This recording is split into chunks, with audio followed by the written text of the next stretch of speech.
Thanks for stopping by. It's your girl Valerie again. If you're new to my channel, please don't forget to like, share, comment, and subscribe, and turn on the notification bell for when I upload new videos.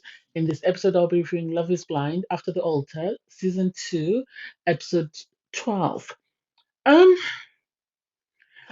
this episode for me is a bit confusing. Maybe when I watch the next episode, it will make sense, but I wanted to review them individually that way I don't miss anything that I feel is important. So I'll review them as they were coupled up and we'll see how we go.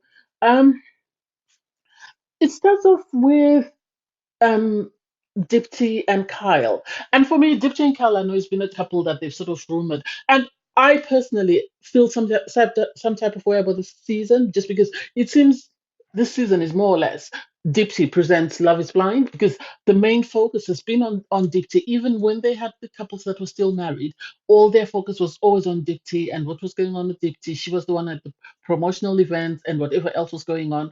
I had a feeling they were dating from the couple of clips that I'd seen online. And so seeing them together walking out of the supermarket didn't really phase me. It just seemed very staged and very awkward. I know they say they like each other. I know they say they have great chemistry. I don't know. I don't know. We'll see how it goes. They say, we talk a lot. We're not dating. We haven't been sexually intimate and stuff. And I don't know. I I, I'm trying to look for something nice to say. It seems like a relationship that's more what could have been, because they dated in the pods and they didn't proceed any further. And Kyle sort of mentioned that, oh, I wish I'd proposed to Deepti. I don't know. Maybe there's something that I'm not seeing. I know the girls were talking to Deepti, and Deepti says, she can't keep her hands off Kyle, and he says the same thing. They when he was packing his bags to go for Natalie's birthday, Deepti was there packing with him. They're really trying to push this relationship, and this doesn't make sense to me, because Love is Blind was meant to be about people having multiple connections in the pods, proposing to someone, living with the person for a month, and then deciding whether or not on the wedding day to say yes or no. And so I don't get why they are so hyped about the Deepti and Kyle relationship. um I don't know, we'll see more of it as it goes. I have nothing more to say about it. I'm sorry, unpopular opinion, I don't buy it. Sadly, I don't buy it. And then we move on to Shane. Shane meets up with Shayna to do his hair. I think it was just a scene, because I didn't really see what she actually did with his hair. I didn't see any change. Um, they talk, they seem to still be friends, they seem to have an understanding, and they seem to imply that they never proceeded past the pods or whatever conversations they're having. But then Natalie highlights that you know Shane and Shayna were flirting online, and Shayna was sort of they were sort of sending each other sexual sort of text and more or less sexting and stuff. And the fact that Shayna was doing this while she was dating her guy. She's now married to the guy, but it seems they've known each other for over 3 years, according to the guy, when they met up with Danielle and and and um and Nick. And I didn't quite understand what happened, because if they've known each other for 3 years, what happened then in between? Because it's been over a year since decision day, and so I don't get, what did they pause their relationship for her to go into the pods and then restart when she came back? That doesn't make sense. Um, um, they have been invited, Shayna and her boyfriend at the time have been invited to Natalie's birthday, although Danielle, I think, just it was a courtesy invite, according to what Daniela said. And she was surprised that they were actually coming, because she knew there would be awkwardness between Natalie and Shayna because of the history with Shane. And it's sad that they keep dragging that. They keep dragging that. I don't know why they keep dragging the Shane and Shayna sort of relationship, because that's something that they should have moved on from. Shane, on his part, meets up with Jared, and Kyle has a conversation about his relationship with Natalie and how he felt, Natalie was the one for him. He was, he really felt there was something that they could have built on, and it's sad that they didn't get married. And Natalie said no. Both Shane and Natalie imply that they dated for a while. They did go for 10 days after after wedding day, and then they sort of dated. I know in interviews they have sort of randomly said they've dated on and off, but I think if they were going to date, they should have gone to counseling first, the two of them, and learned healthy communication first. Because it seems, even though they have decided, Natalie said to Shane that she doesn't want to see him, she doesn't want to talk to him anymore forever, it seems there's still a lot of hurt there, and it seems they haven't, although they're trying to move on, I don't think they've got over it. And I think whatever else happens, they will always keep going back to it. And I think the only thing they can do is go to counseling. Maybe just the two of them go to counseling, maybe a couple of sessions together, just to discuss what happened, and sort of they find a way forward on how to move forward from that. I don't know, maybe I'm over analyzing that. And it is revealed that Shane is not coming to Natalie's birthday, which, okay, does make sense. Um, and so Shane, I don't understand that relationship anyway. Moving on, Jared and Diana. Jared and Diana for me have shocked me, and in this episode I was actually shocked because Diana revealed that she moved out, and this was recorded as I said in March. But Jared and Diana have been posting pictures together, have been on holidays together, and so it doesn't make sense to me. What did they separate and then she moved back in? And the reason she gave for the separation is something that I don't get, in the sense that when she date when she met Jared in the pods, she knew he had this problem whereby he likes to go out with his friends. She got married to him, knowing he likes to go out with his friends. And so for her to think that within a few days, within a few months, he would have stopped that doesn't make sense. She says this problem, she thought it was his friends, but she's realized that it's him. He likes to go out and he doesn't know when to say stop. And so to me, it sort of sounds like, I don't want to label him, but it sort of sounds like he's got a problem with alcohol.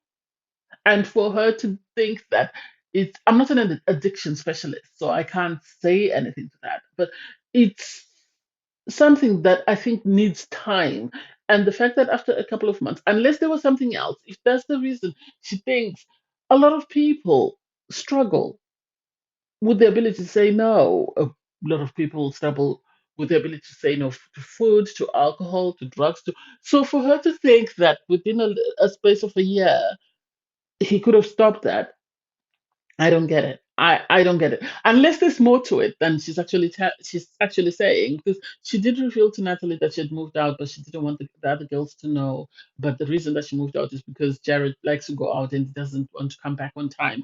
And for me, there's more to it than that. I think there's more to it than that, and I think they're just latching onto it. And I felt a bit uncomfortable when they were sitting sort of having their confessional, and Ayana was saying, he doesn't like to take my corrections, and it's like, he's a grown man. You don't correct him. You suggest things to him, and then he, as a person, will reflect on them and make a conscious decision of what he wants to do.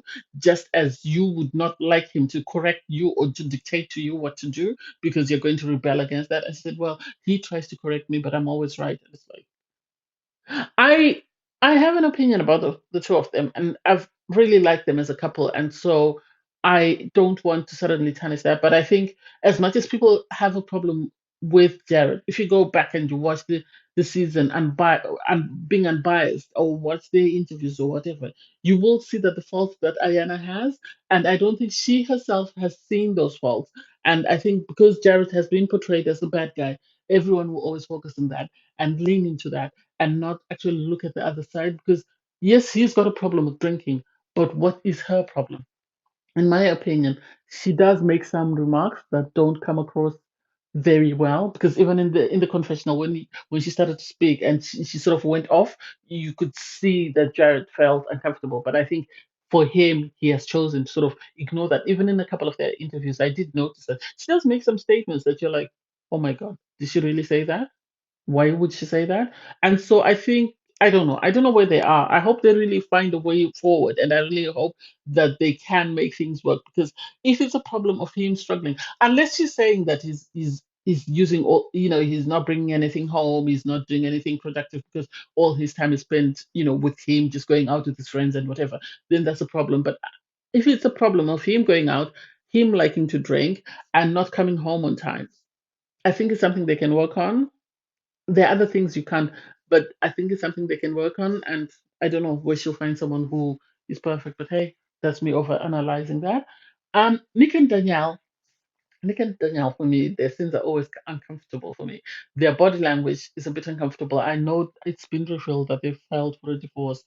Um, I think the producers of the show, sadly, tarnished their own couples, or they set the storyline and went out for gold and didn't care about the couples that were actually ready to make things work. And because of the storylines that they gave them, and because of the lack of the support, I think this is why these couples have ended up divorcing. Because it's surprising for me that they are the same people that produced Marriage at First Sight. And I know there was a couple on Marriage at First Sight that was struggling and were about to divorce, and they were given support. Whether it's because one of the wife was pregnant or whatever, but they were given a lot of support, a lot of counseling, and the show was created for them, and they till today are still together. So I don't understand why they jumped on board as soon as these couples decided to divorce. Or maybe this was something that was in the works, and they were told to just try and push forward until after decision day, after until this after the altar was released. I don't know. Maybe that's that. Danielle and well, Danielle says Nick gets along with her family. They do a lot of things together and blah.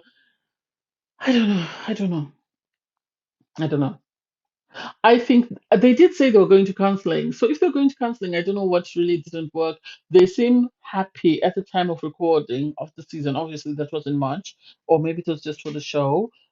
They seem to be getting along, but I know they met up with Shayna and her boyfriend, and Danielle was sort of asking the questions as where, Danielle and Nick were curious as to when did this relationship start and where is this relationship going, which is they are right to ask anyway. Everybody would want to know. Um, and from there, it's Mallory. Mallory is very quiet, so it's very difficult to understand what she's thinking. Even her friend Natalie said, she's very quiet and very private, that you don't even know what's going on with her or what she's thinking or what she's planning. So it's very difficult to know when to step in. And sadly, Salvador was invited to the party, and when he turned up with his new girlfriend. And it seems, according to Natalie, Mallory was really in love with Salvador and was looking forward to getting married to her. And you can see it's very uncomfortable for her when Salvador turns up with his girlfriend at the house. So I don't know. I don't know how that's going to be. And I don't know how Salvador just turned up with his girlfriend without letting anyone know, unless the producers knew about it and they were after the drama. I don't know. I don't know. We'll see how that goes. Anyway, thanks guys for watching. I will try and upload the second review today. If not, I'll upload it tomorrow. Thanks guys for watching. Don't forget to like, share, comment, and subscribe. Bye everyone.